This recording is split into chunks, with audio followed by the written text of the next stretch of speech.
মঙ্গলবার বিকেলে রাজধানীর আগারগাঁওয়ে এনবিআর কার্যালয়ে অনলাইন রিটার্ন দাখিল সিস্টেম অনুষ্ঠানের আয়োজন করা হয়।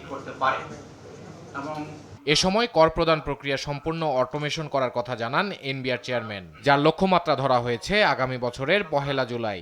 উদ্দেশ্য হচ্ছে একটা ক্যাশলেস এবং পেপারলেস অটোমেটেড এনভায়রনমেন্ট আমরা তৈরি করব এবং সেই লক্ষ্যে আমরা কাজ করছি। আর আমরা জানি অনেকেই এই কাজটা করতে গিয়ে আপনাদের প্রবলেম হবে, সে কারণে আমরা খুব জোরে সোরে কাজ করছি, অনেক দূর এগিয়ে গেছি।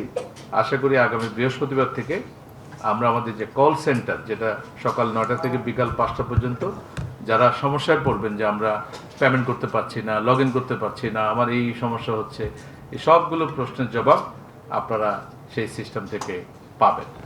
আমরা আমাদের সাংবাদিক বন্ধুদেরকে বলবো আপনারা এটা ব্যাপক প্রচার করবেন এবং আমরা চাই যে আমাদের যে অগ্রযাত্রা, বিশেষ করে ডিজিটাইজেশনে খুব অল্প কাজ আমরা করতে পেরেছি, বেশি কাজ আমরা করতে পারি নাই, বাট আমাদের স্বপ্ন অনেক বড়।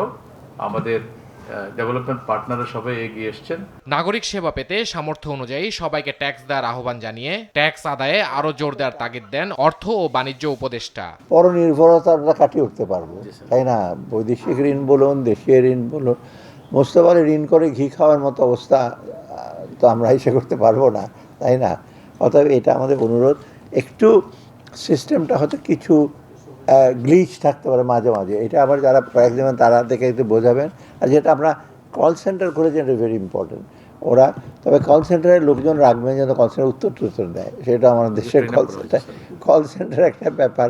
আমি অনেক সময় কল সেন্টারে হাসপাতালটা পাই তাড়াতাড়ি, তাই না? কল সেন্টারে দৌড়ে আসে, এগুলো মানে এফিশিয়েন্ট হয় কি, সার্ভিসটা আমাদের সেবার মানটা এবং সেবার পরিমাণটা বাড়ালে কিন্তু ওই জন্য খুশি হয়। তখন লোকে কিন্তু অন্য যে বেতন কম পায়, সে খাদ্য মূল্যস্ফীতি বেড়ে যাবে, ওই কষ্টটা দূর হয় কিছু অংশে যদি আপনার অন্য সার্ভিসগুলি ভালো হয়। অর্থাৎ আমরা কম্পাউন্ডের সব কিছু মিলে একসাথে হিসেবে হয়েছে।